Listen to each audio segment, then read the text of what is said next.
Hey everybody, you are kicking it with the Homeboys, and for today's podcast, we have a special event. We are announcing a new development that's underway. Now, even if you're not interested in investing in a new development, I think there's some really useful information for all real estate investors that they can pick up. I hope you enjoy the show. Hey everybody, welcome to Crossroads New Haven. I'm Scott Adams, and this is Steve Olson. I'm not Clint.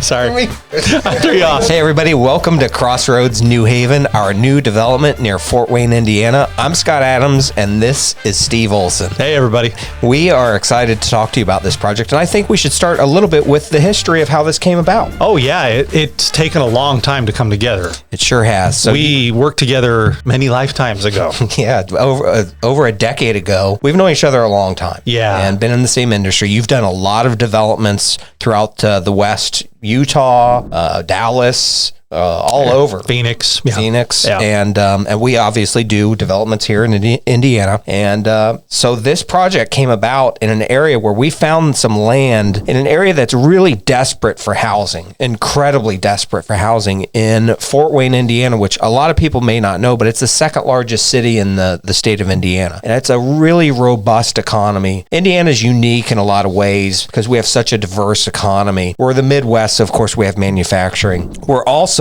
logistically located in the middle of the United States. So we have become a logistics hub for companies like FedEx. We're FedEx's second largest location now here in Indiana, next to Memphis, so in the world. And in Fort Wayne in particular, there's a bit of a tech boom, which who would have thought? Fort Wayne, Indiana, tech growth. But this project's pretty exciting. Why don't you tell us a little bit about what we're building? Yeah, so as Scott had mentioned, I've done a number of fourplex developments in the Western U.S. And he had been paying attention over the years and approached me, 3 years ago, something like that, about some land in the Fort Wayne, Indiana area. And I thought, yeah, whatever, neat. But then as I got digging into it, it really kind of stuck with me, especially the mayor up there in New Haven, Indiana, which is a city just on the edge of Fort Wayne. When you drive between the two, you don't know where one ends and where one begins. Yeah, it's a suburb that's been absorbed by Fort Wayne's growth. Correct. Yes, and consequently, the project we're working on, I think it's the sewer is provided by the city of Fort Wayne. The mailing addresses are Fort Wayne. The approvals and the city jurisdiction is the city of New Haven. It's a weird little thing. It's not right on the border, literally. A number of years ago, Scott said, we've got this land that we could potentially buy from the city of New Haven. The mayor is really trying to incentivize development there, right? And I remember you telling me that the mayor said, we've got all these businesses, all these manufacturers who need housing. People are driving in from an hour or more away each day, oftentimes in from Ohio.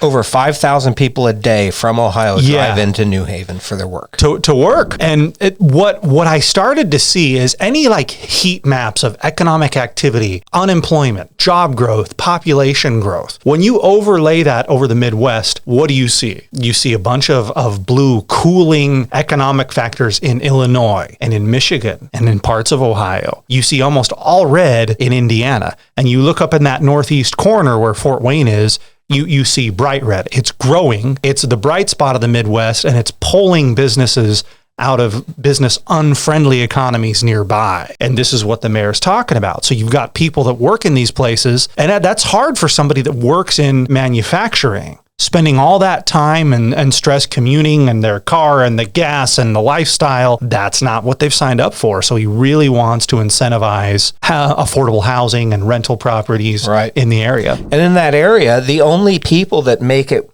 because it's a smaller market, it's not one of your 20 largest cities in the United States. For these large builders to come in and set up shop, they're not willing to do it for entry-level product, for workforce type of rentals. So there's no growth in this area and there's all this demand. So nobody's building the product that's needed.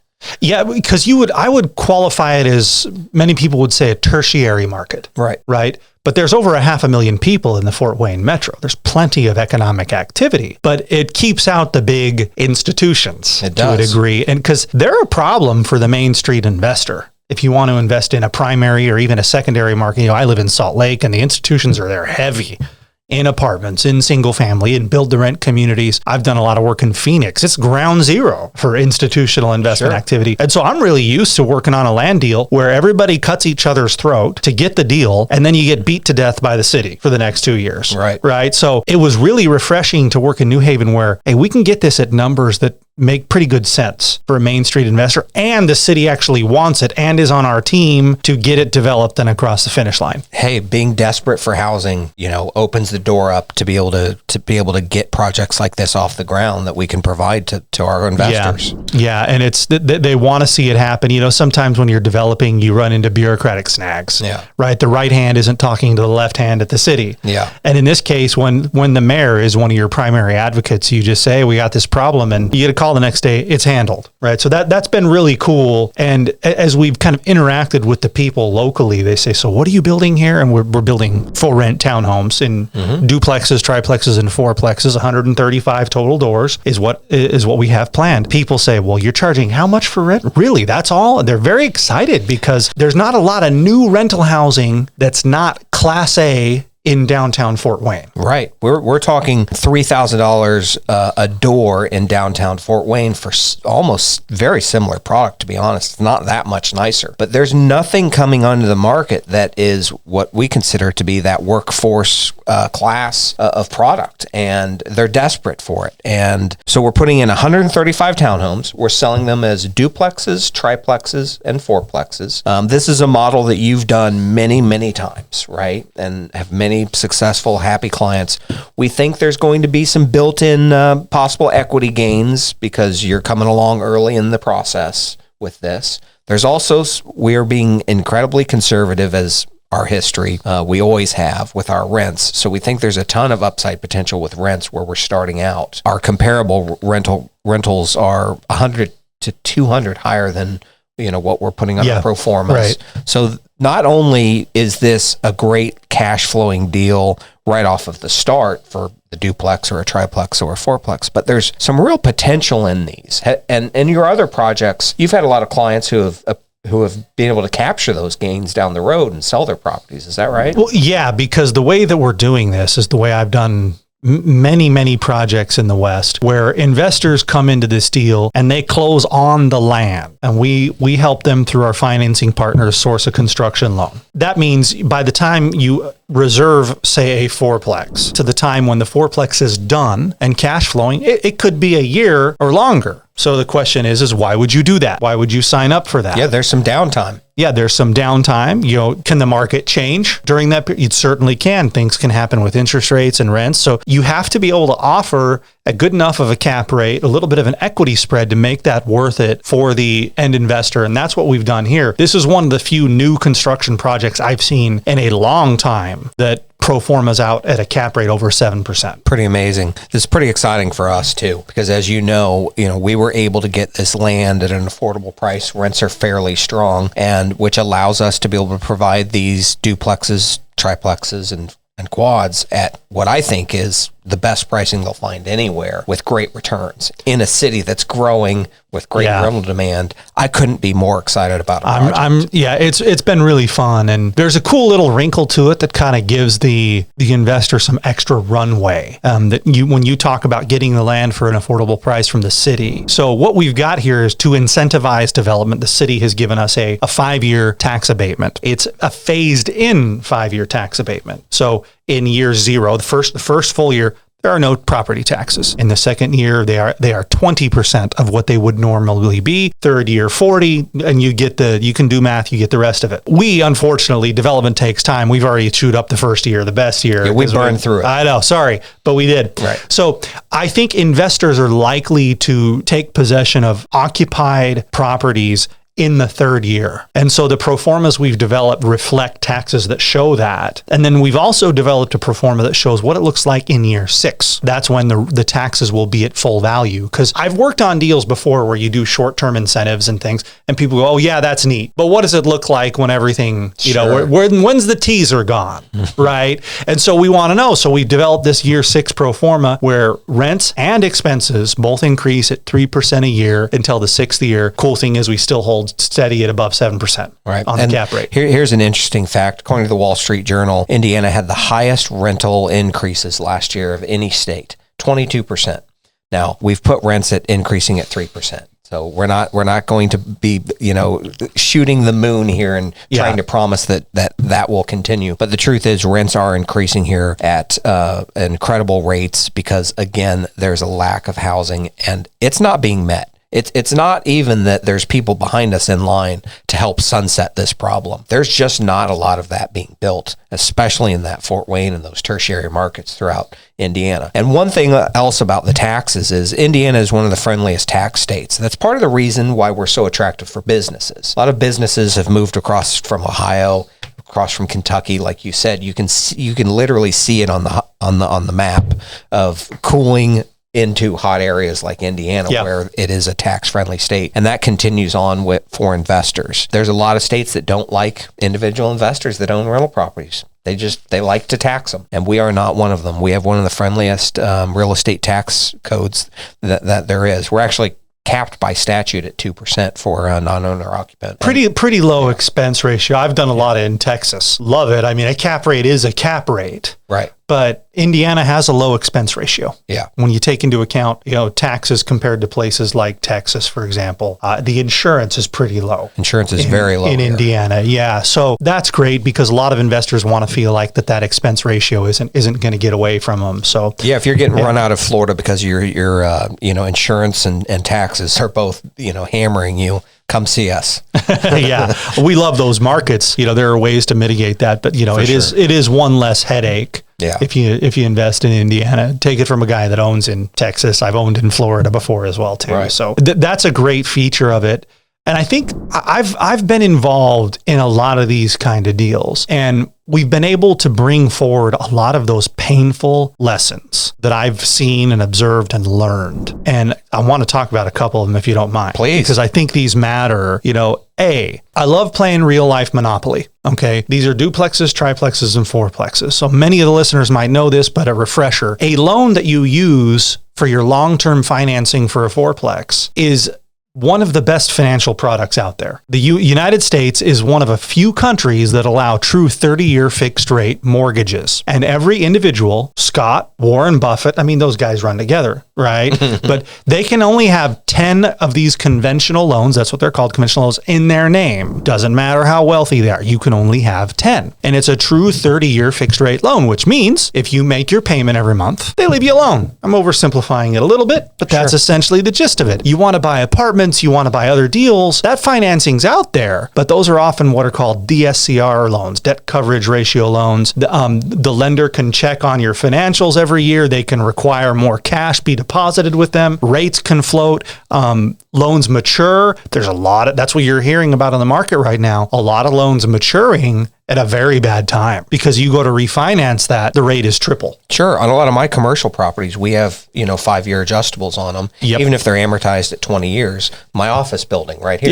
Yeah. Doesn't mean that it doesn't work and that there's not a place for it. Right. But if you're a hands-off investor, it's not as sexy as a product though as that 30-year mortgage. The 30-year mortgage, just make the payment. Right. And so you only get 10 of those, and they apply to 1 to 4 unit properties. So what I'm advocating for here is that you as an investor should play real life Monopoly, gradually exchange, own 10 fourplexes in your name. You own 40 doors on true fixed rate debt. If you're married as a couple, you could get up to 80 doors on true 30-year fixed rate debt. Right. That's one thing we love about 10 mortgages each. You max out the number of mortgages you can get, and you max out the amount of property you can get with those mortgages. And like you said, the power of debt that you can use, the power of leverage here that the average American can use, it's unbelievable how that can snowball into incredible returns. Yeah. Because you can't borrow to buy stocks. You can't borrow to buy Bitcoin. You can't borrow, you can, there's some ways you can always the Russian leverage. mob will give you money. Right. But the power of that 30-year product, and keep in mind, we have this all in place. So we're going to have a step-by-step guide that you can check out, a video on our homepage that also talks you through this whole process, because what we've done is we've lined up the lender to put all of the construction loans in place for you to make it really easy, and we go through it in a step-by-step way. And then afterwards, they take out that construction loan and put you in this product that Steve's talking about. It's pretty seamless. And like you said, you've done it. How many times? How many doors do you think you've done in the last? I've worked with a developer out in the Western U.S. I think we got right around 4,000 of these things. It's crazy. Doors, not fourplexes. Right. So, it's 1,000 of them. But it's a cool product, like I said. And if you are the kind of person that believes that inflation is a problem, I don't know, has stuff cost more lately? Yeah. Gosh, don't get me started. It costs a little bit more. Don't get me started. A 30-year fixed rate mortgage is the best kind of hedge for that. So sure. we're happy to have that. So that's kind of on the macro level, one of the benefits of this. Now let's geek out just a little bit on site layout and construction. Okay. Developing a townhome project. You need to give tenants something to like and to stay for. Increasingly, that's affordability, right? We're not doing affordable housing. That implies, there's Section 8 or there's some kind of government subsidy involved. We're just doing housing that's affordable. Right? Not super class A, with a dog groomer and all that kind of crazy stuff. If that's what you want and that's in your budget, good for you. A lot of these working people, they just need some space and a clean, safe place to live with some light amenities. That's all they're after. We've learned over the years that pools are great, clubhouses with fitness centers are great. They attract people to your project, and we've got a cool note on that in just a minute. But what makes tenants stay is parking and garbage. Yeah. It's not flashy, right? But if you're sitting there going, should I renew my lease? You know what? My mom has nowhere to park when she comes over to visit me. Or the dumpster is always overflowing and there are mattresses out there. I mean, you have these, we call them dumpster cockroaches. People find dumpsters. I may or may not have put stuff in a dumpster that's mine before. I'm sure you have.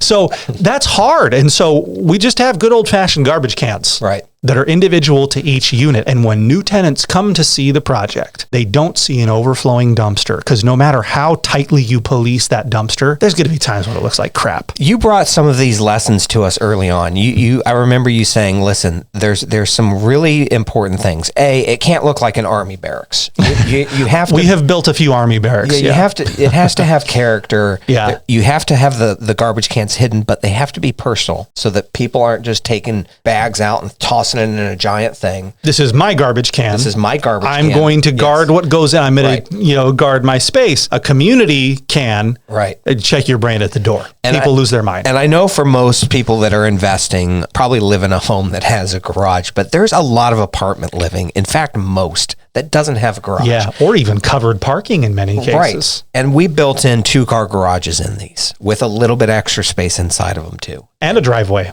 A lot of people use that garage for their stuff. Yeah. And it's not flashy, but you can park in the driveway, put 1 or 2 cars in there, whatever you got to do. So that was, that's lesson 1 is if we can avoid dumpsters, I like to avoid dumpsters. Yeah. Lesson 2, this gets into kind of some building design. When you build attached units like townhomes, every city is different, but usually what you see is once you get to detached buildings, you run into fire sprinkler regulations. Right. So I share a wall with this owner, with Scott. It could be required by the city that we put in a fire sprinkler system. I hate those things. A, they're expensive to install. B, they're really expensive to maintain. You have to do annual or semi-annual inspections. Certification. The HOA has to go do all that. It's a big fat pain in the butt. But here's the worst part of it. Builders, if they have to do a fire sprinkler system, the type of wall between the units that they're required to do is different. By different, I mean thin. Mm-hmm. By thin, I mean you can hear everything